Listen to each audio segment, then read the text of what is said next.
Abenshi bategereje benshi bafite amatsiko yo kumenya papa mushya ngo ni muntu ki asumunda za muri Afrika. Bafite amatsiko ko azava muri Aziya cyangwa se mu bindi bice gusa ahenshi hibanwagaho ni muri Afrika no muri Aziya, dore ko papa bayeho rwose ari bakiya cyane bo muri Aziya ndetse no muri Afrika ntibaranabaho. Gusa ariko benshi bafite amatsiko uyu munsi wa none. Gusa harabatanye kubona papa akimara kumutora bari bafite amatsiko ndetse banashidikanya ati ubu ngubu ntago baba batwije abanyafrika cyangwa abanyaziya. Gusa papa atowe ni umunyamerika, akomoka muri Amerika ndetse kandi bamwita Robert Francis Prekovosky. Uyu nguyu rero benshi batunguye cyane. Aya matsiko rero yashize ku minsi igira muri ibiri kumvikana bigoranye cyane hagati y'abakardinali batora papa kugira ngo bemeze uwanyawe. Byagoranye cyane kugeza ubwo kwa 18 Gicurasi 2025 Robert Francis Prekovosky ukomoka muri Leta Zunze Ubumwe za Amerika yatangajwe nk'umushumba wa Kiliziya Gatolika yitwa Papa Leo wa 14. Abenshi bose batungurwa ati abanyafrika barabibye cyangwa se nafifuza ko Afrika yayobora, ariko dore ko bivuga ko mu bakandida bari bahari abakandida bagiye kuri bane barabanyafrika harimo n'abanyaziya, gusa uwatowe ni umunyamerika. Ni ku nshuro ya mbere mu mateka umunyamerika agizwe papa. Aba kandi agiye kuyobora Kiliziya Gatolika ifite abayoboke barenga miliyoni 1.4 ku isi hose. Papa Leo wa 14 yavukiye Chicago muri Leta Zunze Ubumwe za Amerika kwa 14 Nzeri 1955. Numwe kandi magize umuryango ndetse kandi wabihaye Imana wa Order of Saint Augustine OCAS. Yakore kandi ubutumwa muri Peru aho yabaye kandi umwepiskopi wa diocese ya Chiclayo kuva 2015 kugeza 2023. Muri 2023 kandi yagizwe umuyobozi mukuru wa dikasteri ishinzwe episkopi ndetse n'umuyobozi w'inama nkuru y'abapapa ishinzwe Amerika y'Amajyepfo. Yatorewe kandi gusimbura Papa Francis witabye Imana. Yahisemo kandi kwitwa Leo wa 14. Izina rifite amateka akomeye muri Kiliziya Gatolika.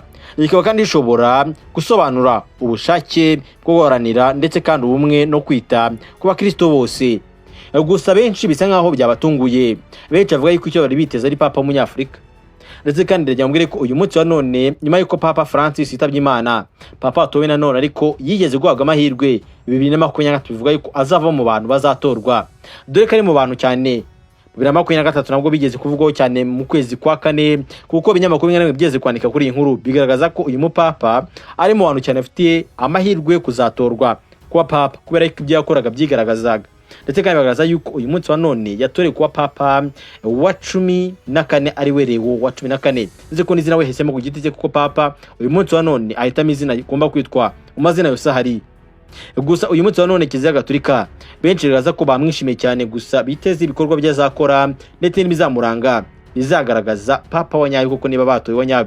Dore ko aba papa bagiye babaho ndetse batandukanye bavuga ko bagiye mwitwara itandukanye bitewe n'ubuzima bwa buri muntu. Gusa ariko uyu nguyu yitezwe ko uyu nguyu azakora byinshi bidasanzwe. Papa Francis Prekovosky Robert cyangwa Robert Francis Prekovosky. Gusa abantu byamwe gutangaza benshi izina rye rimeze nk'icyurusiya cyangwa se izina ryo muri za Ukraine, ibice nk'ibyo ngibyo. Afite amazina atangaje cyane. Benshi bafite amatsiko kwibaza uyu mupapa kubera iki afite amazina ameze gutya, wajya ngo akomoka mu bice byo mu Burusiya cyangwa mu byahoze ari Soviet, muri zimwe z'abasoviete. Gusa byari nuko uyu munsi wa none uyu mupapa bivuga ko amaraso afite ashobora kuba hari n'abantu bafite icyo bapfana bakomoka muri ya bice byo hakuryo ngiyo. Gusa ariko none nizera amatsiko y'abagatolika yashe cyangwa se abafite idini gatolika, dore ko ari mu madini afite abayoboke benshi ku isi 1.4 ngaye nguko rero papa watowe uyu munsi none mwashe kumenya aho yavukiye ndetse n'imyaka afite. Niba yabutse mu 1955 ubwo nawe uhitira yumva imyaka afite arakuze, ariko nanone iyo umubonye mu kwisura ubona ko ari umuntu ufite imbaraga ndetse ufite igihe cyo kuyobora kirekire ndetse kuyobozi bwe. Papa Francis yitabye Imana yapfuye azize indwara ndetse kandi kigaragara nuko yaranakuze, ariko nanone bisa nkaho uyu mupapa kugira ngo atorwe cyangwa se ashyirweho byagoranye cyane, dore kundi mu bihe byo gutana kugira cyangwa se imihango yo gutora uburyo ikurikiranwa hagiye hagaragara uburyo abapapa batorwamo. Gusa ariko none hari igihe bitumvikana ndetse bikagorana kugeza ubwo atoye ku munsi wa 3 ndetse iminsi ngira ngo ni 2 irangiye kumvikana ko wabigoranye. Abenshi bagomye gushidikanya ndetse no kumva bafite amatsiko yo kumenya umuntu uvuye mu biganiro bya Bedrek. Ibiganiro byari byinshi kugeza ubwo umuntu adatowe bukira umunsi wa mbere wa kabiri sinakubwira, ariko none uyu munsi yatowe. Abagatolika ndagiye mabwire ati mukomeze kuba cyangwa se kwishimira umupapa wanyu watowe ndetse n'abandi nabo mufashe kwishimira, dore ko papa ngari umuntu udasanzwe ndetse ufasha abarwayi gukira, ufasha abarwayi kwegera n'Imana ndetse kandi ngo ari umwe mu bantu baba badasanzwe kandi bakomeye kuri iyi si. Ngaye nguko nise ariko wasobanukiwe. Ndagiye mbwire ati kora subscribe n'utarekora amagambo make kandi ibintu bisobanutse amakuru agezweho nahandi uzabikuretsa no gusa.